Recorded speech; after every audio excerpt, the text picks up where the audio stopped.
എല്ലാവർക്കും news bullet കേരളയിലേക്ക് വീണ്ടും സ്വാഗതം. ബലാത്സംഗ കേസിൽ രാഹുൽ മാങ്കൂട്ടത്തിലിന് കേരള ഹൈക്കോടതി മുൻകൂർ ജാമ്യം അനുവദിച്ചതിനെതിരെ പരാതിക്കാരി സുപ്രീം കോടതിയെ സമീപിക്കുകയാണ്. എന്താണ് ആ വിധിയുടെ ഏറ്റവും പ്രധാനപ്പെട്ട പ്രശ്നം? ഗർഭഛിദ്രത്തിനുള്ള മരുന്ന് പരാതിക്കാരി കഴിച്ചത് സ്വമേധയാണെന്നാണ് ഹൈക്കോടതി നിരീക്ഷിക്കുന്നത്. അങ്ങനെ പരാമർശിച്ചുകൊണ്ടാണ് രാഹുൽ മാങ്കൂട്ടത്തിലിന് ഹൈക്കോടതി മുൻകൂർ ജാമ്യം അനുവദിച്ചിരിക്കുന്നത്. ആ നിരീക്ഷണം അങ്ങേയറ്റം നിരാശാജനകമാണ്. വിധിയിലെ പരാമർശങ്ങൾ നമുക്കൊന്ന് നോക്കാം. അതിങ്ങനെയാണ്: മൂന്നാം എതിർകക്ഷി ഒടുവിൽ ഗർഭഛിദ്രത്തിന് സമ്മതം നൽകിയതായി കാണപ്പെടുന്നു. ഹാജരാക്കിയ 5 മുതൽ 7 വരെയുള്ള അനുബന്ധ രേഖകളിലെ വാട്സപ്പ് ചാറ്റുകൾ പരിശോധിച്ചാൽ മൂന്നാം എതിർകക്ഷി തന്നെയാണ് ഗർഭഛിദ്രത്തിനുള്ള ഗുളികകൾ ആവശ്യപ്പെട്ടതെന്നും തന്റെ ലൊക്കേഷൻ പങ്കുവച്ചതെന്നും രണ്ടാം പ്രതിയിൽ നിന്ന് മരുന്ന് കൈപ്പറ്റിയെന്നും വ്യക്തമാകുന്നു. ഈ സാഹചര്യങ്ങൾ കണക്കിലെടുക്കുമ്പോൾ മൂന്നാം എതിർകക്ഷി സ്വമേധയാ ആണ് ഗുളികകൾ കഴിച്ചതെന്ന് പ്രഥമ ദൃഷ്ടിയാ കരുതാം. ഇതാണ് ഹൈക്കോടതിയുടെ ആ പരാമർശങ്ങൾ. ഈ പറഞ്ഞതുപോലെ ഹൈക്കോടതിക്ക് പ്രഥമ ദൃഷ്ടിയാ ഇങ്ങനെ കരുതാൻ കഴിയുന്ന സാഹചര്യമാണോ ഈ കേസിലുള്ളത്? അതാണ് നാം ഇവിടെ പരിശോധിക്കുന്നത്. മൂന്നാം എതിർകക്ഷി ഒടുവിൽ ഗർഭഛിദ്രത്തിന് സമ്മതം നൽകിയതായി കാണപ്പെടുന്നു എന്ന് കോടതി പറയുമ്പോൾ ആ ഒടുവിൽ എന്ന പ്രയോഗത്തിന് ഒരുപാട് ആഴങ്ങളുണ്ട്. ഗർഭഛിദ്രത്തിന് പരാതിക്കാരി നൽകിയ സമ്മതവും ഗർഭഛിദ്രത്തിനുള്ള മരുന്നുകൾ പരാതിക്കാരി ആവശ്യപ്പെടേണ്ടി വന്ന സാഹചര്യവും ഹൈക്കോടതി സമഗ്രമായി വിലയിരുത്തിയിട്ടില്ല. സാഹചര്യങ്ങളെയും തെളിവുകളെയും നീതിയുക്തമായി പരിശോധിച്ചിട്ടുമില്ല. നടന്ന സംഭവങ്ങളുടെ നാൾവഴികൾക്ക് നേരെ കണ്ണുകൾ ഇറുക്കി അടച്ചാണ് വോളണ്ടറിലി കൺസ്യൂംഡ് എന്ന നിർദ്ദയമായ അനീതി കൈക്കുന്ന പരാമർശം പരാതിക്കാരിക്കെതിരെ ഹൈക്കോടതി നടത്തിയത്. അബോർഷനുള്ള പരാതിക്കാരിയുടെ അൾട്ടിമേറ്റ് കൺസെന്റ്, ആത്യന്തികമായ സമ്മതം എങ്ങനെയാണ് സൃഷ്ടിക്കപ്പെട്ടത്? ആ നാൾവഴികളിലൂടെ കടന്നു പോകുമ്പോഴാണ് ഈ കേസ് വിചിത്രവും അപൂർവങ്ങളിൽ അപൂർവവുമാണ് എന്ന നിഗമനത്തിലേക്ക് നാം എത്തിച്ചേരുക. 2 വ്യക്തികൾ പരസ്പരം ഇഷ്ടപ്പെട്ട് ഉഭയസമ്മതത്തോടെ ലൈംഗിക ബന്ധത്തിൽ ഏർപ്പെട്ട് പിന്നെ ആ ബന്ധം വഷളായപ്പോൾ പുരുഷനെതിരെ സ്ത്രീ കേസുമായി രംഗത്ത് വന്ന സംഭവമാണോ ഇത്? ദൗർഭാഗ്യവശാൽ അങ്ങനെ ഒരു സമീപനമാണ് ഈ വിധിയിൽ നമുക്ക് കാണാൻ കഴിയുക. യഥാർത്ഥത്തിൽ അങ്ങനെ ജനറലൈസ് ചെയ്യാൻ കഴിയുന്ന ഒരു കേസാണോ ഇത്? പരാതിക്കാരി ഗർഭഛിദ്രത്തിനുള്ള ഗുളിക സ്വമേധയാണ് കഴിച്ചതെന്ന കോടതി നിരീക്ഷണം തൽക്കാലം അവിടെ നിൽക്കട്ടെ. ഈ കേസിൽ കഥ തുടങ്ങേണ്ടത് ആ ഗർഭധാരണത്തിൽ നിന്നാണ്. അത് അവിചാരിതമായി ഉണ്ടായ ഒരു ഗർഭധാരണമല്ല. നീ പ്രഗ്നന്റ് ആകാൻ റെഡിയാകൂ, I want make you pregnant, നമുക്ക് കുഞ്ഞു വേണം എന്ന് അങ്ങോട്ട് പരാതിക്കാരിയോട് രാഹുൽ മാങ്കൂട്ടത്തിൽ അങ്ങോട്ട് ആവശ്യപ്പെട്ടാണ് പരാതിക്കാരിയെ ഗർഭിണിയാക്കിയത്. അതിനായി 1 മാസം തുടർച്ചയായി ബന്ധപ്പെടണമെന്ന് രാഹുൽ മാങ്കൂട്ടത്തിൽ പരാതിക്കാരിയോട് ആവശ്യപ്പെട്ടിട്ടുമുണ്ട്. അപ്പോൾ ഒന്നിച്ചു ജീവിക്കാമെന്ന പ്രതീക്ഷയിലാണ് ഗർഭം ധരിക്കാൻ സ്ത്രീ സമ്മതം നൽകിയത്. അല്ലാതെ തന്തയില്ലാ കുഞ്ഞിനെ പ്രസവിച്ച് വളർത്താനുള്ള അഭിവാഞ്ച കൊണ്ട് ഗർഭം ധരിച്ചതല്ല. അങ്ങനെ ഒരു സ്ത്രീയും അത്തരം ഒരു ഗർഭധാരണത്തിന് സമ്മതിക്കുകയുമില്ല. രാഹുൽ മാങ്കൂട്ടത്തിലിന്റെ ആവശ്യപ്രകാരവും അയാളുടെ മുൻകൈയിലുമാണ് ഇവിടെ പരാതിക്കാരി ഗർഭിണിയായത്. അതിനുശേഷം എന്താണ് സംഭവിച്ചത്? ലാബ് ടെസ്റ്റിൽ ഗർഭം സ്ഥിരീകരിക്കപ്പെട്ടപ്പോൾ അയാളുടെ സ്വഭാവം മാറി. അന്നു മുതൽ അബോർഷൻ വേണമെന്നായി ആവശ്യം.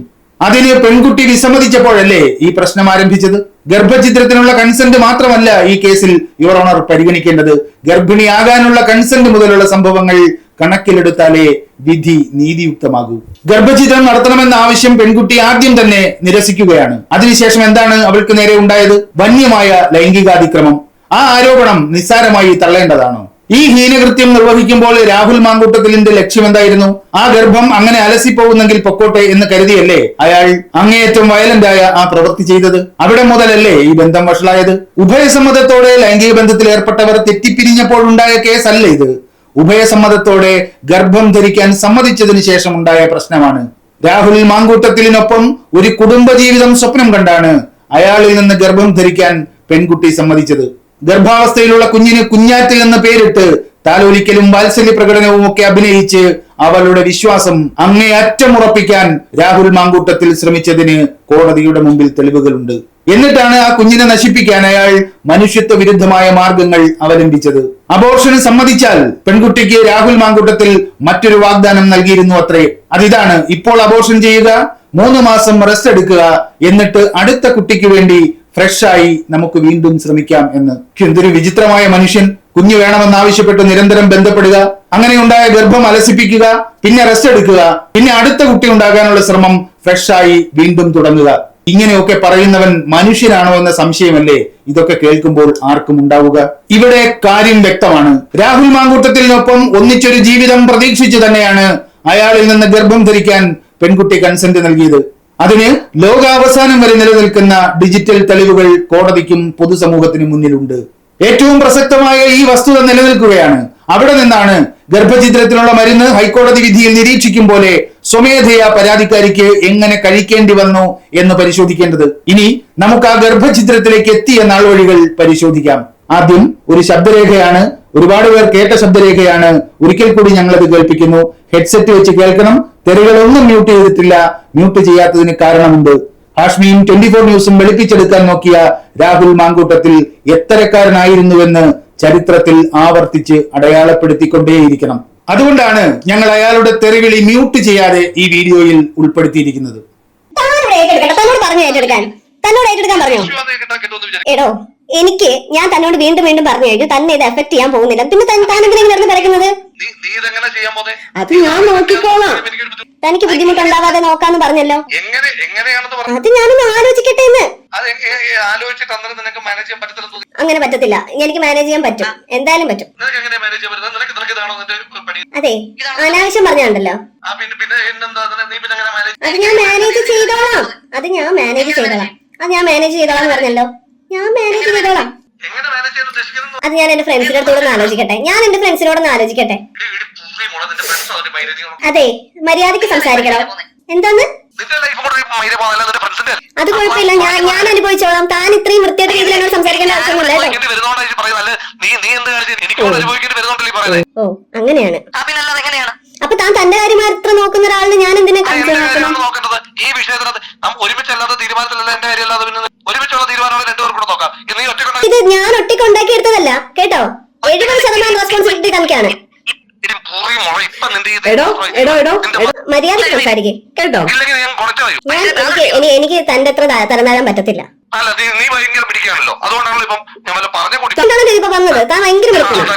കേട്ടല്ലോ, ആരാണ് ഇങ്ങനെ ക്രൂരമായും ഹീനമായും പെരുമാറുന്നത്? നമുക്കൊരു കുഞ്ഞു വേണം, നീ ഗർഭിണിയാകണം, കുഞ്ഞിനു വേണ്ടി 1 മാസം നമുക്ക് നിരന്തരമായി ബന്ധപ്പെടാം എന്നൊക്കെയുള്ള വാഗ്ദാനങ്ങൾ നൽകിയവന്റെ തനിനിറമാണ് നാം ഈ കേട്ടത്. ഇപ്പോൾ കേട്ടതുപോലെയുള്ള നിരന്തരമായ ഭീഷണികളിലൂടെയാണ് ഗർഭഛിദ്രത്തിന് ആ പെൺകുട്ടിയുടെ സമ്മതം അയാൾ നേടിയെടുത്തത്. ശാരീരികവും മാനസികവുമായ ഇത്തരം ഭീഷണികൾക്ക് പുറമെയായിരുന്നു രാഹുൽ മാങ്കൂട്ടത്തിലിന്റെ ആത്മഹത്യാ ഭീഷണി. ഗർഭഛിദ്രം നടത്തിയില്ലെങ്കിൽ താൻ ആത്മഹത്യ ചെയ്യുമെന്ന് രാഹുൽ മാങ്കൂട്ടത്തിൽ പരാതിക്കാരിയെ നേരിട്ട് ഭീഷണിപ്പെടുത്തിയിട്ടുണ്ട്. ജോബി ജോസഫ് എന്ന കിങ്കരൻ വഴി ആ ഭീഷണി കൈമാറിയിട്ടുമുണ്ട്. പരാതിക്കാരിയുടെ സുഹൃത്ത് വഴിയും ആ ഭീഷണി ആവർത്തിച്ചിട്ടുണ്ട്. മറ്റൊരു വസ്തുത എന്താണ്? പരാതിക്കാരിയെ ആശുപത്രിയിൽ കൊണ്ടുപോയി ഒരു ഡോക്ടറുടെ മേൽനോട്ടത്തിൽ നടത്തിയ ഗർഭഛിദ്രമല്ല ഇത്. ക്രൂരവും പൈശാചികവുമായ ശാരീരിക മാനസിക പീഡനങ്ങൾക്ക് വിധേയയാക്കി അശാസ്ത്രീയവും ആപൽക്കരവുമായ ഒരു ഗർഭഛിദ്രത്തിനാണ് ആ പെൺകുട്ടിയെ ഇയാൾ വിധേയയാക്കിയത്. ഗർഭഛിദ്രം നടത്താൻ ഈ നാട്ടിൽ ഒരു നിയമമുണ്ട്. 1971 medical termination of pregnancy act. ആ നിയമത്തിൽ നിർദ്ദേശിക്കും വിധമല്ലാത്ത എല്ലാ ഗർഭഛിദ്രങ്ങളും നിയമവിരുദ്ധമാണ്. ആ നിയമം അനുസരിച്ച് സർക്കാർ അംഗീകാരമില്ലാത്ത ക്ലിനിക്കുകളിലോ വീടുകളിലോ വെച്ച് ഗർഭഛിദ്രം നടത്താൻ പാടില്ല. രജിസ്റ്റർ ചെയ്ത ഡോക്ടർ അല്ലാത്തവർ ആരും, കാമുകനോ സുഹൃത്തോ ആരും ഗർഭഛിദ്രം നടത്താനോ മരുന്ന് നൽകാനോ പാടില്ലെന്ന് ഈ നിയമം വ്യക്തമായി അനുശാസിക്കുന്നു. സ്ത്രീയുടെ അനുവാദമില്ലാതെ നിർബന്ധപൂർവ്വം ഗർഭഛിദ്രം നടത്താനും പാടില്ല. ഈ വ്യവസ്ഥകളെല്ലാം ഈ കേസിൽ ലംഘിക്കപ്പെട്ടിട്ടുണ്ട്. ഈ വ്യവസ്ഥകൾക്ക് വിരുദ്ധമായി ഗർഭഛിദ്രം നടത്തിയാൽ ജീവപര്യന്തം തടവോ 10 വർഷം വരെ പിഴയോടുകൂടിയുള്ള തടവോ ആണ് ശിക്ഷ. ഗുരുതരമായ, അത്യന്തം അങ്ങേയറ്റം ഗുരുതരമായ കുറ്റമാണ് രാഹുൽ മാങ്കൂട്ടത്തിന് മേൽ ആരോപിക്കപ്പെട്ടിരിക്കുന്നത്. ഇവിടെ ഗർഭഛിദ്രം നടന്നത് സർക്കാർ അംഗീകൃത ക്ലിനിക്കിൽ വെച്ചല്ല. രജിസ്ട്രേഡ് ഡോക്ടറുമായി കൺസൾട്ടിംഗ് ഉണ്ടായിട്ടില്ല. കാമുകനാണ് ഗർഭഛിദ്രം നടത്താനുള്ള മരുന്ന് സംഘടിപ്പിച്ചത്. കാമുകന്റെ സുഹൃത്താണ് ആ മരുന്ന് പരാതിക്കാരിക്ക് കൈമാറിയത്. സ്ത്രീ ആദ്യാവസാനം ഗർഭഛിദ്രത്തിന് വിസമ്മതിച്ചിട്ടുണ്ട്. തുടർന്ന് അവളെ ശാരീരികവും മാനസികവുമായ ആക്രമണങ്ങൾക്ക് വിധേയയാക്കിയിട്ടുണ്ട്. ഗർഭത്തിന് ഉത്തരവാദിയായ കാമുകൻ നേരിട്ടും അയാളുടെ സുഹൃത്തുക്കൾ വഴിയും ആത്മഹത്യാ ഭീഷണി മുഴക്കി ഗർഭഛിദ്രത്തിന് നിർബന്ധിച്ചിട്ടുണ്ട്. ഈ കുറ്റകൃത്യങ്ങൾക്കെല്ലാം ലോകാവസാനം വരെ നിലനിൽക്കുന്ന ഡിജിറ്റൽ തെളിവുകളുമുണ്ട്. ഈ സംഭവ പരമ്പരകളൊന്നും പരിഗണിക്കാതെ പരാതിക്കാരി സ്വമേധയാണ് മരുന്ന് കഴിച്ചത് എന്ന് ഒരു കോടതിക്ക് എങ്ങനെ നിരീക്ഷിക്കാൻ കഴിയും? ആ നിഗമനത്തിന് യാതൊരു അടിസ്ഥാനവുമില്ലെന്ന് മാത്രമല്ല, പ്രഥമ ദൃഷ്ടിയ അതൊരു അനീതിയും കൂടിയാണ്. ഗർഭഛിദ്രം ആശുപത്രിയിൽ നടത്താതെ എവിടെന്നോ സംഘടിപ്പിച്ച ഒരു മരുന്ന് കഴിപ്പിക്കുകയാണ് ഇവിടെ ചെയ്തത്. അതിന് ഭീഷണിയും സമ്മർദ്ദവും ആവോളം ചെലുത്തിയിട്ടുണ്ട്. ആ സാഹചര്യം കോടതിക്ക് എങ്ങനെയാണ് അവഗണിക്കാൻ കഴിയുക? ഇതൊരു സാധാരണ കേസായിട്ടല്ല, അപൂർവങ്ങളിൽ അപൂർവമായ വിചിത്രമായ കേസായി തന്നെ പരിഗണിക്കണം എന്ന് പറയാൻ കാരണം ഇവയൊക്കെയാണ്. നീ പ്രഗ്നന്റ് ആകാൻ റെഡിയാകൂ, I want make you pregnant, നമുക്ക് കുഞ്ഞു വേണമെന്നൊക്കെ പറഞ്ഞ് കാമുകിയെ ഗർഭിണിയാക്കുക, അവൾ ഗർഭം ധരിച്ചു എന്ന ലാബ് റിപ്പോർട്ട് കയ്യിൽ കിട്ടിയ പാടെ അബോർഷന് നിർബന്ധിക്കുക, വഴങ്ങാതെ വന്നപ്പോൾ ഗർഭഛിദ്രത്തിന് വിസമ്മതിച്ച കാമുകിയെ വിളിച്ചു വരുത്തി വയലന്റായി റേപ്പ് ചെയ്യുക. അതിന്റെ ലക്ഷ്യം അബോർഷൻ തന്നെയാണ് എന്ന് ആർക്കാണ് മനസ്സിലാകാത്തത്? ആ ശ്രമത്തിൽ പരാജയപ്പെട്ടപ്പോഴാണ് ഏതോ ഡോക്ടർ നിർദ്ദേശിച്ചത് എന്ന് അവകാശപ്പെട്ട് ഗർഭഛിദ്രത്തിനുള്ള മരുന്ന് പരാതിക്കാരിയെ കൊണ്ട് കഴിപ്പിക്കാൻ ശ്രമിച്ചത്. ഇതൊക്കെ ലാഘവത്തോടെ കാണേണ്ട കുറ്റകൃത്യങ്ങളാണോ? യഥാർത്ഥത്തിൽ അതൊരു കൊലപാതക ശ്രമമായി തന്നെ കണക്കാക്കേണ്ടതല്ലേ? നിന്നെ കൊല്ലാൻ എനിക്ക് എത്ര സമയം വേണം എന്ന ആ ചോദ്യം നാം ആരും മറന്നിട്ടില്ല. എനിക്ക് തന്നെ കൊല്ലാനാണെങ്കിൽ എത്ര സെക്കൻഡ് വേണമെന്ന് താൻ വിചാരിക്കുന്നത്? അതാ തനിക്ക് ഏറ്റവും സേഫ് ആയിട്ടുള്ള കാര്യമല്ലേ? തനിക്ക് തന്നെ കൊല്ലാനാണെങ്കിൽ എനിക്ക് എത്ര സമയം വേണമെന്ന് താൻ വിചാരിക്കുന്നത്? എന്നിട്ട് താനങ്ങ് മിടുക്കനായിട്ടങ്ങ് പോവോ കൊന്നിട്ട്? ആ ചോദ്യത്തിന്റെ തുടർച്ചയായി തന്നെയല്ലേ ഡോക്ടറെ കാണാൻ അനുവദിക്കാതെ ഈ മരുന്ന് കഴിപ്പിക്കാൻ നടത്തിയ അങ്ങേയറ്റം നിയമവിരുദ്ധമായി പ്രവൃത്തിയെ കാണേണ്ടത്? ഗർഭത്തിലുള്ള കുഞ്ഞിനൊപ്പം അതിന്റെ അമ്മയുടെയും ജീവൻ എടുക്കാൻ നടത്തിയ ശ്രമമായിരുന്നില്ലേ അത്? പരാതിക്കാരിയെ ഒരു ഡോക്ടറുടെ സഹായത്തോടെ അബോർഷൻ നടത്താനല്ല രാഹുൽ മാങ്കൂട്ടത്തിൽ ശ്രമിച്ചത് എന്ന അതീവ ഗുരുതരമായ യാഥാർത്ഥ്യത്തിന് നേരെയാണ് കോടതി കണ്ണടച്ചത്. അങ്ങനെ പുറപ്പെടുവിച്ച വിധിയിലൂടെ സംഭവിച്ചത് നീതിയുടെ ഗർഭഛിദ്രമാണ്. ഗർഭിണിയുടെ ശാരീരിക സ്ഥിതിയും ആരോഗ്യവും കുഞ്ഞിന്റെ വളർച്ചയും ഒക്കെ പരിഗണിച്ച് പരിചയസമ്പത്തും വൈദഗ്ധ്യവുമുള്ള ഒരു ഡോക്ടറുടെ മേൽനോട്ടത്തിലാണ് അബോർഷൻ നടക്കേണ്ടത്. അത് സ്ത്രീയുടെ അവകാശമാണ്. ജീവിച്ചിരിക്കാൻ നമ്മുടെ ഭരണഘടന വാഗ്ദാനം ചെയ്യുന്ന മൗലികാവകാശത്തിന്റെ ഭാഗമായ അവകാശം. ആ അവകാശമാണ് ഇവിടെ നഗ്നമായി ഹനിക്കപ്പെട്ടത്, ലംഘിക്കപ്പെട്ടത്. എന്തുകൊണ്ടാണ് ഒരു ഡോക്ടറുടെ സഹായത്തോടെ അബോർഷന് ശ്രമിക്കാൻ രാഹുൽ മാങ്കൂട്ടത്തിൽ തയ്യാറാകാതിരുന്നത്? അങ്ങനെ സംഭവിച്ചാൽ അയാളുടെ ഐഡന്റിറ്റി മൂന്നാമതൊരാളിന്റെ മുന്നിൽ വെളിപ്പെടും. അത് ഒഴിവാക്കാനാണ് അയാൾ സ്വന്തം നിലയിൽ ടാബ്ലറ്റ് സംഘടിപ്പിച്ചതും അത് പരാതിക്കാരിക്ക് നൽകാൻ മനസാക്ഷി സൂക്ഷിപ്പുകാരനായ ഒരു കിങ്കരനെ നിയോഗിച്ചതും. മരുന്ന് കൊണ്ടുവരാൻ പരാതിക്കാരി സ്വമേധയാ ആവശ്യപ്പെട്ടു, അതിനുവേണ്ടി ലൊക്കേഷൻ ഷെയർ ചെയ്തു എന്നൊക്കെ ഹൈക്കോടതി പറയുമ്പോൾ ഉയരുന്ന പ്രസക്തമായ ഒരു ചോദ്യമുണ്ട്. ആരിൽ നിന്നാണ് പരാതിക്കാരി ഗർഭഛിദ്രത്തിനുള്ള ഗുളിക വാങ്ങിയത്? ജോബി ജോസഫ് എന്ന രണ്ടാം പ്രതിയിൽ നിന്ന്. ആരാണ് അയാൾ? പരാതിക്കാരി ഏതെങ്കിലും ഒരു ഡോക്ടറെ കൺസൾട്ട് ചെയ്ത് ആ ഡോക്ടർ നിർദ്ദേശിച്ച മരുന്നാണോ ഇത്? ആ മരുന്ന് രണ്ടാം പ്രതി ജോബി ജോസഫിനെ കൊണ്ട് പരാതിക്കാരി വാങ്ങിപ്പിച്ചതാണോ? ഈ ഗർഭഛിദ്രത്തിനുള്ള മരുന്നുമായി ബന്ധപ്പെട്ടല്ലാതെ പരാതിക്കാരിയും രണ്ടാം പ്രതി ജോബി ജോസഫും തമ്മിൽ എന്തെങ്കിലും മുൻപരിചയമുണ്ടോ, ബന്ധമുണ്ടോ? ജോബി ജോസഫ് എന്ന രണ്ടാം പ്രതി രംഗത്ത് വരുന്നത് തന്നെ രാഹുൽ മാങ്കൂട്ടത്തിൽ സംഘടിപ്പിച്ച ആ മരുന്ന് കഴിക്കാൻ പരാതിക്കാരിയെ നിർബന്ധിക്കാനാണ്, പ്രേരിപ്പിക്കാനാണ്. അതല്ലാതെ ഇവർ തമ്മിൽ എന്ത് പൂർവ്വപരിചയം, ബന്ധം? മെഫിപ്രിസ്റ്റോൺ എന്ന ആ മരുന്ന് തനിക്ക് വാങ്ങിത്തരണമെന്ന് പരാതിക്കാരി ജോബി ജോസഫിനോട് ആവശ്യപ്പെട്ടിട്ടേയില്ല. പരാതിക്കാരിയുടെ ശാരീരിക സ്ഥിതിയും ആരോഗ്യവും ഗർഭത്തിലെ കുഞ്ഞിന്റെ വളർച്ചയും പരിഗണിക്കാതെ, അക്കാര്യങ്ങൾ ഒരു ഡോക്ടറെയും ബോധ്യപ്പെടുത്താതെ രാഹുൽ മാങ്കൂട്ടത്തിൽ എവിടെന്നോ സംഘടിപ്പിച്ച മരുന്നാണത്. പരാതിക്കാരിയുടെ ജീവന് തന്നെ ഹാനികരമായേക്കാവുന്ന മരുന്ന്. അങ്ങനെ ഒരു മരുന്ന് കഴിക്കേണ്ടി വന്ന സാഹചര്യം അങ്ങേയറ്റം ലാഘവത്തോടെയാണ് ഹൈക്കോടതി സമീപിച്ചിരിക്കുന്നത്.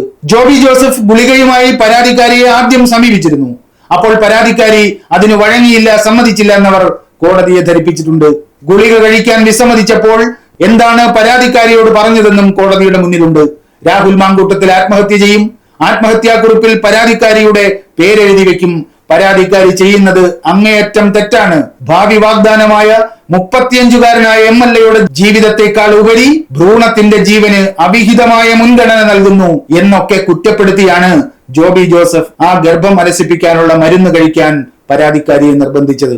അതാണ് ആരോപണം. രാഹുൽ മാങ്കൂട്ടത്തിലിനെ പോലെ പരാതിക്കാരിയെ ഗർഭഛിദ്രത്തിന് നിർബന്ധിച്ചിട്ടുണ്ട് രാഹുൽ മാങ്കൂട്ടത്തിലിന്റെ സുഹൃത്തായ രണ്ടാം പ്രതി. അയാൾ ഒരു മുൻപരിചയവുമില്ലാത്ത പരാതിക്കാരിയെ സമീപിച്ചത് ജലൂസിലോ അമൃതാഞ്ജനോ വിക്സ് ഗുളികയോ കൊടുക്കാനല്ല, അശാസ്ത്രീയവും ആപൽക്കരവുമായ ഗർഭഛിദ്രത്തിലുള്ള മരുന്ന് കൊടുക്കാനാണ്. പക്ഷെ അയാൾക്കും ലഭിച്ചിട്ടുണ്ട് ഒരു മുൻകൂർ ജാമ്യം. നിരന്തരമായ ഈ ഭീഷണികളുടെയും സമ്മർദ്ദങ്ങളുടെയും അവസാനത്തിലാണ് ആ മരുന്ന് കഴിക്കാൻ പെൺകുട്ടി സമ്മതിക്കുന്നത്. ഈ ചെയിൻ ഓഫ് ഇവന്റ്സ് അത്രയും അവഗണിച്ചുകൊണ്ടാണ് ഹൈക്കോടതി രാഹുൽ മാങ്കൂട്ടത്തിലിന് മുൻകൂർ ജാമ്യം അനുവദിച്ചത്.